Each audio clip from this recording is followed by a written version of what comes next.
And that's why knowledge is so important. And where you get the knowledge is probably just as important. Yeah. And then the final piece is the application of the knowledge. Without proper application of it, you will cost yourself a lot of money long term. Hi, everyone. I'm Lauren Fisher.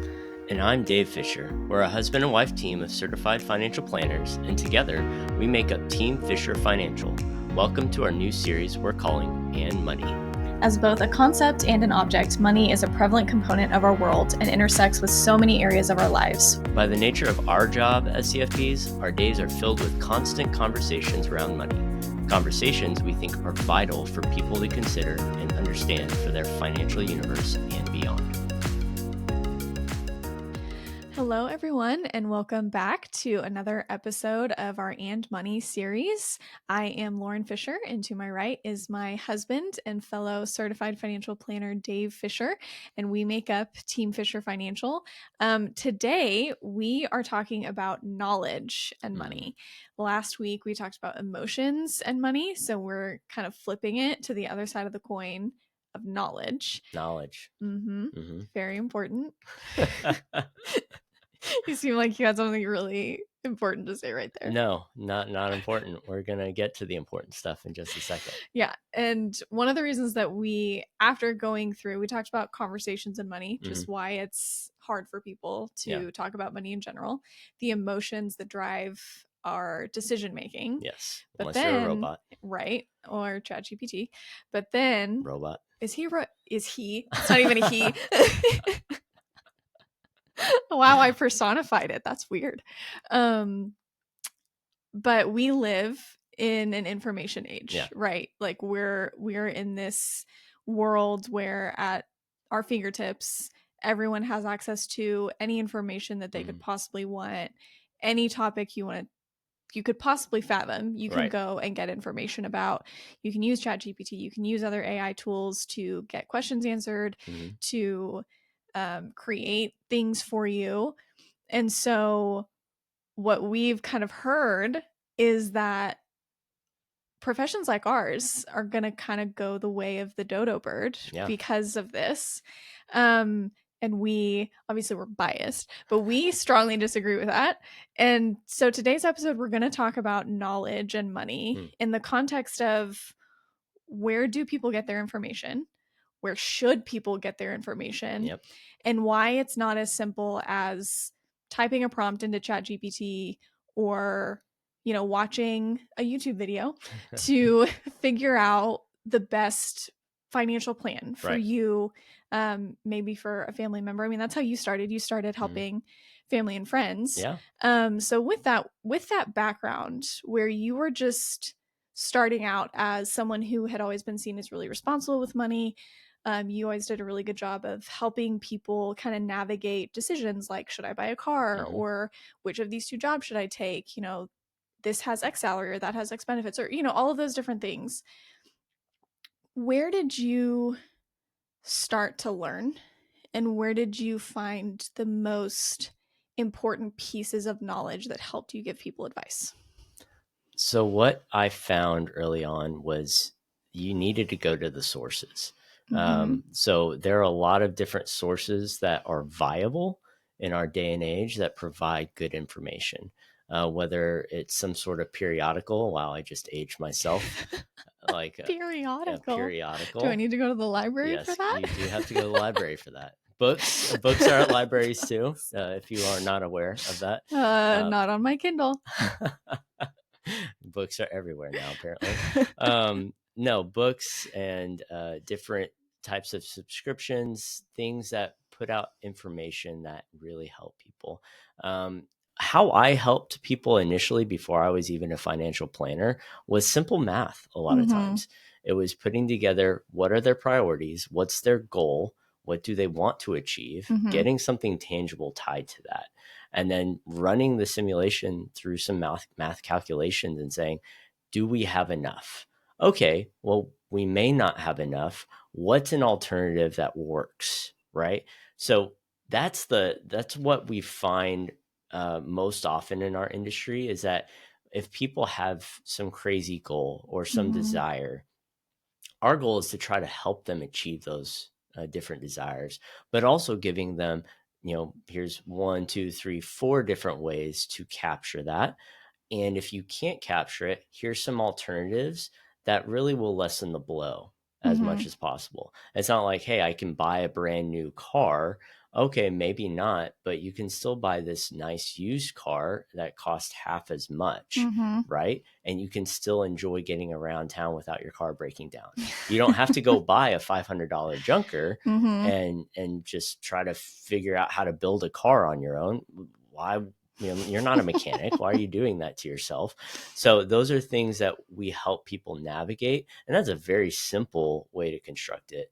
But overall, it's more about just giving people perspective and helping them make the best decision for themselves and for their future selves. Yeah. And I think what you said at the end just hit it on the head, giving people perspective, because you can go find any calculator. I mean, if you go, you can find an amortization calculator to figure out mortgage payments and how much is interest and how much is principal.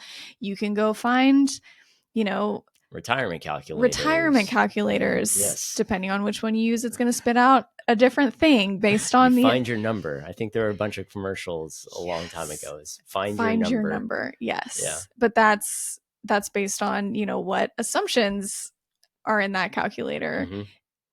But the perspective piece is based on helping people navigate their goals. And a lot of times we sit down with people and we ask them, where do you see? We always look short, mid, and long term. Yeah. Short term, 2 to 3 years, midterm, 5 to 10. 5 to 10, yeah. long term, 10 plus. And by and large, people usually have a good grasp on like short term. We want to buy a house, or we need to replace the car soon, or whatever it may be. Or we want to, launch this new franchise, whatever it is. And then it starts getting a lot more gray, murky yes, in the mid and long term. And what most people say is, I want some version of, I want financial freedom. And we ask them, what does financial freedom mean to you? And almost everyone says, pretty much verbatim, I want to be able to do what I want, when I want, without anybody telling me where I have to be. The dream. And we're like, great. That's everybody's answer. And it's a unique answer for everybody in the same way, because then it's like, okay, great. We got that. But what do you want to be doing? Yeah. Like, if I'm fast forwarding, what are you doing? Because you can't just go retire. Well, you could. Some people that we've worked with could go sit on a beach and drink pina coladas and just enjoy life for, 3 weeks. But after that, what's the purpose? Why are we doing what we're doing? And that's, I think, the hard part for people to get to. You can have all the knowledge in the world, every calculator available to you, but why are you doing what you're doing? Yeah. And it's helping people navigate to that point. So for a lot of people, they may want, I want a month where I do nothing, where I sit and I don't have an email to answer, or, a conference call to get on, or a boss at all. And then after that time, okay, we're going to travel. Or we have grandkids that live across the country. We don't have grandkids. No. No. Yes. That'd be weird. That'd be a math problem. We need a math calculator for that one. Our clients are saying that they have grandkids that they want to go visit. Right. Some people say, I want to relocate to those grandkids. The kids moved away. I want to be near the grandkids. That's a big one. For other people, it's not that traditional retirement. It's, I have a business that's done very well, and I want to exit in the next 5 to 10 years. Or sooner. So it's going to look different for every person. And as much as people think that you can use a ChatGPT prompt to capture all of that nuance and capture all of those moving parts, it's not the same as arming yourself with expertise and knowledge Mm-hmm. that's also guided by somebody who like lives and breathes Yes. that expertise.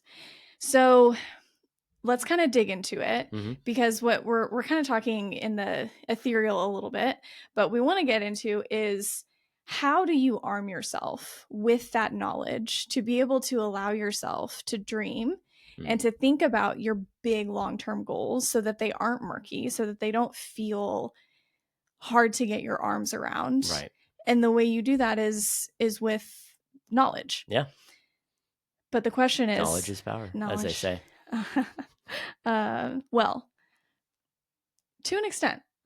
I think what you do with that knowledge, or don't do with that knowledge, is far more important than just having it. But to start, let's like generally just where do people get their information in this social media online information age? There was a Bankrate survey that was done last year, and it said the most popular places that people go for financial advice, and it does vary significantly by age, but this is overall.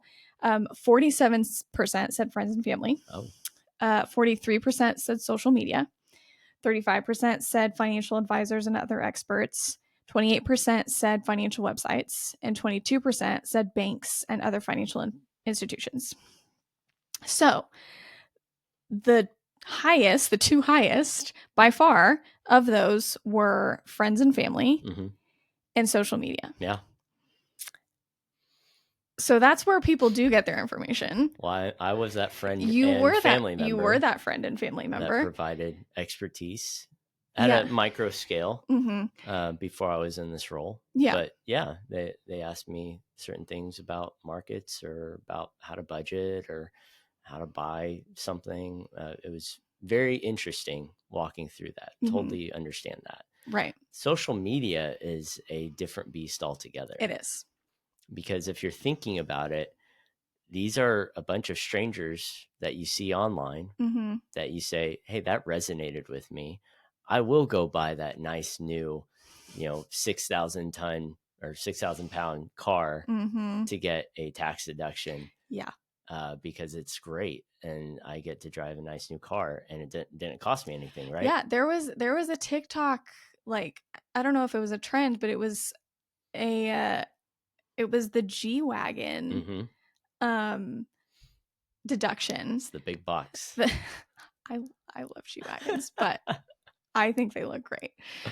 But it was this thing on TikTok where people were going on and saying, you can go and buy this really nice, really expensive Mercedes, and then there's this magical thing called a Section 179 deduction, and the bonus depreciation. And the bonus, don't forget the bonus depreciation. And look at you just got a fancy Mercedes for free. For free? Did that happen? I don't know. I would have to go back and look at the videos. I don't know that anybody like outright said you can't say that. You can't. Actually, they probably weren't financial planners. They probably or enrolled advisors or CPAs or anybody that actually has to watch what they say. Yeah.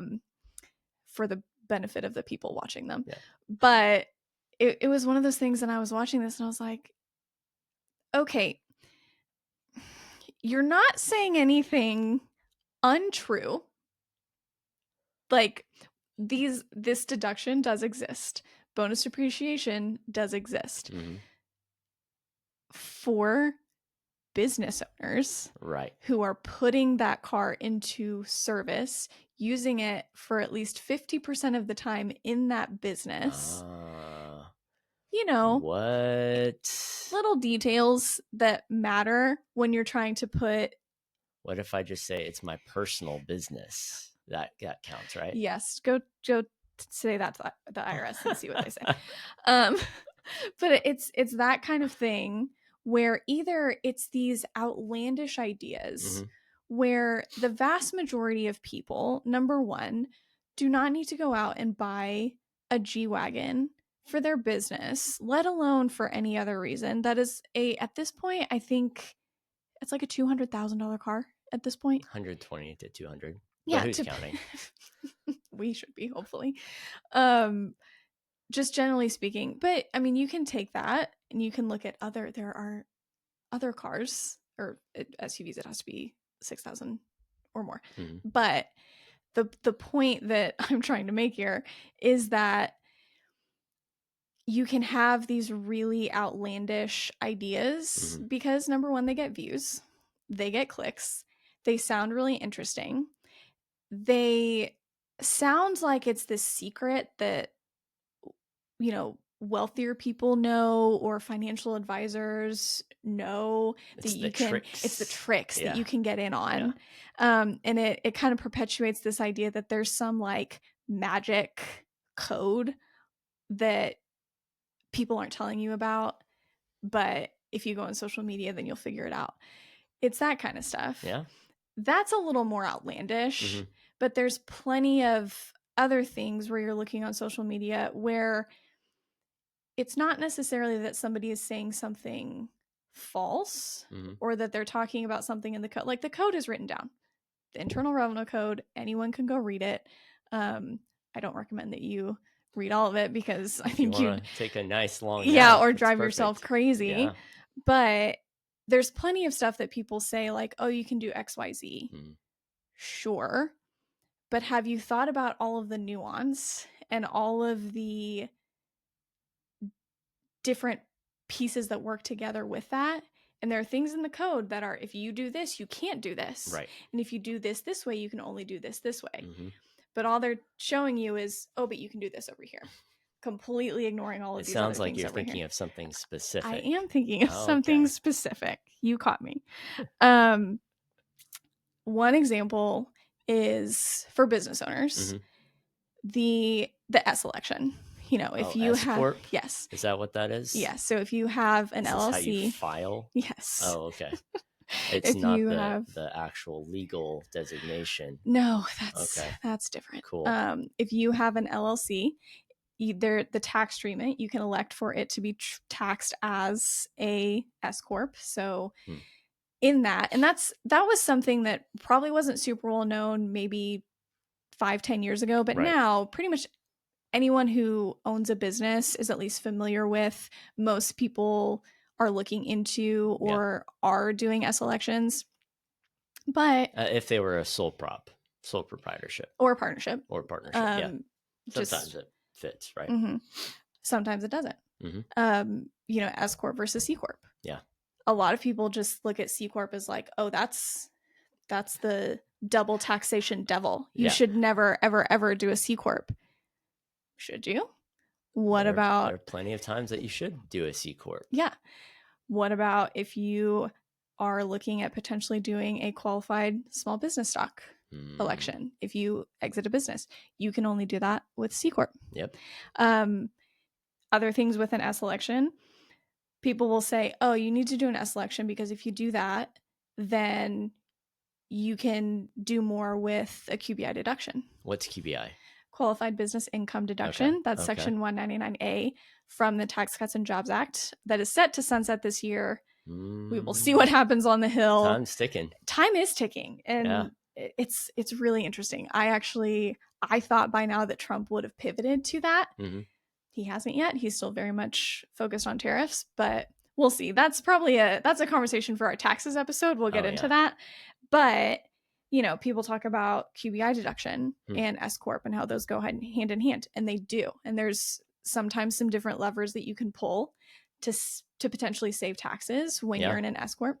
But no one is, if no one is asking you, okay, are you a specified service or trade business? Are you an SSTB? What does that mean? That means that when the Tax Cuts and Jobs Act was implemented, they did this nice carve out for people like doctors, lawyers, financial advisors. And they said, if you make above a certain amount, you don't get the QBI deduction. Oh, yeah. So that's great. Yeah.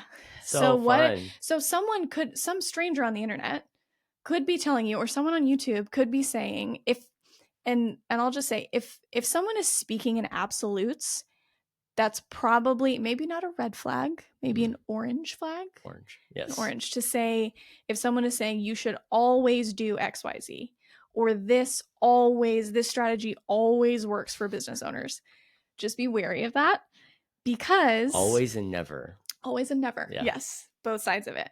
Because if someone is saying like, look at all of these amazing and great applications for an S corp you can have, look at QBI, look at how you can, you know, you can pay yourself more in W-2 wages to actually get a higher QBI deduction. But I thought you want to pay yourself as little as possible. Save on that self-employment tax. Again, always pay yourself as little as possible. Should you? Maybe not. Probably Maybe not. you should pay yourself more, depending on how much you make. We've depending saved on how clients many, hundreds of thousands of dollars on their tax bill by paying themselves more. But that's very specific. Exactly. It was specific to how much income they had, how many employees they had. They didn't have a business exit coming soon, so what it looked like on, you know, their P&L, their profit, like we didn't have to worry about that. All of those things, and they were not an SSTB. Right. You know, so all of these nuances matter. Yeah. And all of them make a difference in the strategies and in the knowledge that you need to implement those strategies. And there's, in my opinion, and there are plenty of people who would disagree with us, but in my opinion, there's too much nuance in how quality financial planning should be done for someone on the other side of a screen to be able to tell you this is what you should do and this is how you should do it. And another thing is, if someone is guaranteeing success, that's a problem. Yeah. One thing that I found challenges the perception that I could just plug all of my financial data into ChatGPT and it'll tell me exactly what to do, is that most of the time you don't even realize the information that will change the entire script. So until somebody prompts you with the right question to get that data, to get that piece of information, which will challenge the whole narrative, what you're trying to build. If you don't realize that I'm missing that, and you're just like, I'm going full force into this, you are missing some very key parts that will transform the entire plan. So in that same way with the SSTB, right? Like so many people get bogged down in, well, I have to do this S election. I'm going to pay myself this amount. I'm going to buy this car because I get the Section 179. But at the end of the day is why. Our goal is that you enjoy the life that you're building, that you're able to do what you want to do. Right. And we have the knowledge to be able to ask the right questions to uncover information that completely changes the entire plan altogether. Yeah. Yeah. And that happens all the time. Yes. Even with us asking as many prompting questions as we can, we'll still sit down with people working through a plan or doing a check-in or whatever it is with the client. And they'll go, oh, and by the way, didn't we mention that we were going to invest in this thing? Didn't we mention that we bought that thing? Like, nope. Or we sold that thing. Or we sold that thing. Yeah. We're like, oh, no, you didn't mention that. But great. Big things that happen in their financial world. Or things that catch everybody by surprise. Yes. Good or bad. And that's part of why we have to dig into it. But I think through a few different examples right now, like Roth versus traditional. Simple enough. Everybody talks about Roth versus traditional. And the going rate is that if you're young, put it into Roth. If you're making a lot of money, do traditional. But it's so nuanced because a lot of it is based off of your own beliefs of where the tax code is going in the future. Are we going to be paying more? Is it static? Is it going to be the same? Is it going to be more? I don't know. No one knows. So when we do these assessments, we have to bake in these assumptions that underpin this is exactly what you should do at this point in time. No, everybody's different. If you have a different view of how the world's going to look 10, 20, 30 years from now, then we have to play into that a little bit more and be more nuanced in how we create that perfect scenario for you specifically. Yeah. And I think another really interesting one that people don't really think about, because like you said, Roth versus traditional, pretty straightforward in terms of what it is. It's easy from a knowledge perspective. It's easy to understand. I didn't even explain what it is. No. Traditional is the tax deferred on the income that you made in the year that you contributed to it. A Roth is after tax, so you're paying tax on it and you're putting it into it, and it's growing tax-free and would be able to be pulled out tax-free with some nuance. There's some other rules that play into that. Right. Yeah. But we've even seen where people think through that as their kids get older from an estate and legacy planning standpoint. You may have one kid who is a teacher at a certain tax bracket. You may have another kid who's a doctor at a very different tax bracket, both doing something they love, both very happy in the roles that they've taken, but their tax brackets and their incomes look wildly different. Yes. How they decide to distribute assets. And I hope the trustee knows a thing or two about taxes and how they're going to distribute those assets. God, you would hope. But generally speaking, it does take a whole team to help people evaluate that, because it's not just how much will I have to live off of. That's a pretty normal retirement question. Is like, do I have enough? And a very fair one. It's probably the base is, do I have enough? And then we move from there. Yeah, we start there. That's a nice foundation. And then we build from there, because ultimately we're going to think about like, okay, what tax brackets are your kids in? How do you want to pass on assets? Are you charitably inclined? Do you want to give away some of these taxable assets and give to your kids the Roth dollars? Yeah. Because, when you give away these taxable assets to a charity, they don't have to worry about the tax bill on it. So those are all aspects of it and moving pieces that we have to think about as part of an entire financial plan. And that's why knowledge is so important. And where you get the knowledge is probably just as important. Yeah. And then the final piece is the application of the knowledge. Without proper application of it, you will cost yourself a lot of money long term. And not to harp on our own career, not to harp on our own industry, but harp away. It is probably the most, when you're making a decision about working with an expert, whether it be a CPA, an advisor, an attorney, whatever it is, there is levels of expertise. That's just how it works. Some people are better at their job than others. Yeah. When it comes to picking a financial advisor, it pains me to see the number of people who do not do their homework. Like if you go to the doctor and they tell you, you need major surgery because of XYZ, it's very common to go get a second opinion. Yeah. Because that's a big deal. That's a big decision. It's going to affect your livelihood. It's going to affect your family. It's going to affect your finances. I wish people would take that same view when it comes to hiring a financial advisor. Yeah. Ask them the hard questions. Make sure that they know what they're talking about, that they are not just sticking you in some one-size-fits-all model. If they are not asking you these types of questions, if they are not taking the time to get to know you, to understand your goals, to understand your fears, to understand your risk tolerance, we're going to talk about risk soon. It makes me, I get a little frustrated about it because I see so many people park their money and engage with advisors. And I use that term very loosely. Well, for some people, also they do uses it very loosely. Yeah, well, I'll keep my mouth shut about that one. But all that to say, when you are trying to make these decisions now that have massive implications for you and your family 5, 10, 15, 30, 40 plus years down the line, you need to make sure that the person sitting across the table from you, number one, actually cares about what happens to you and your money and your life. Isn't just there to make a buck, isn't just there to sell you something. Yeah. And there are also a lot of people in the industry who do care. make sure they know what they're talking about.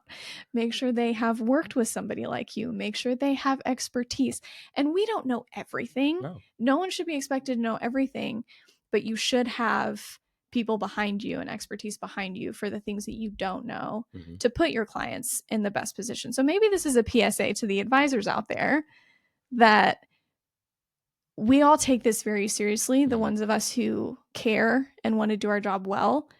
But at the end of the day, if you as an advisor are not constantly learning, if you as an advisor are not taking the time to understand updates to the tax code, to understand what's going on on the Hill with the Tax Cuts and Jobs Act, and the fact, do you even know that it's sunsetting? Has your advisor talked to you about that? Has your CPA talked to you about that? Those things are so important. And we see every day people put it on autopilot because they'd rather not think about it, or they'd rather watch a YouTube video that makes them feel good or a TikTok that makes them laugh than sit down with somebody who actually cares and wants to see them succeed. Right. Yeah. And you already talked about the crux of it, is that the care. There are lots of people that care in this industry. They don't know anything. And people that know a lot but do not care about you. Yeah. You really want to find somebody that does both. Yeah. And if you can't, we're here to help. Come talk to us. Yeah. You guys Dave always makes fun of me. He says I get on soapboxes. You got on the soapbox with so maybe that was the first of some of the soapboxes you're going to see on things that I tend to have strong opinions on things. And this one in particular, just where I've seen things in our industry that are really frustrating and people not knowing any better. Yeah. And maybe that's, as we're talking about knowledge and money, maybe the best thing you can do is knowing that the advisor sitting across the table from you or across the screen, because it's 2025, actually cares and knows what they're saying. Yeah. And find reputable sources of knowledge, because even if you're not working with an advisor right now, just looking at TikTok videos is not where you want to spend the majority of your time finding out what you should be doing.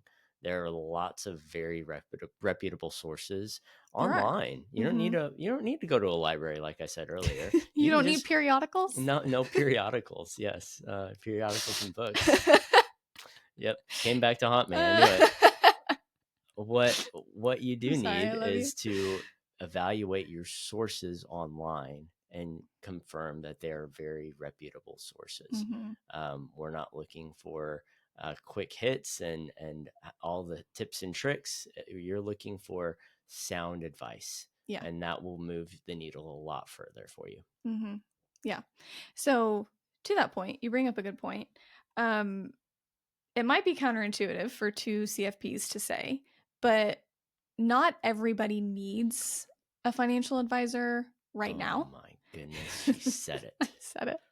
But I think most people, I'm saying like 99% of people need an advisor eventually. Right. When should someone engage with a financial advisor?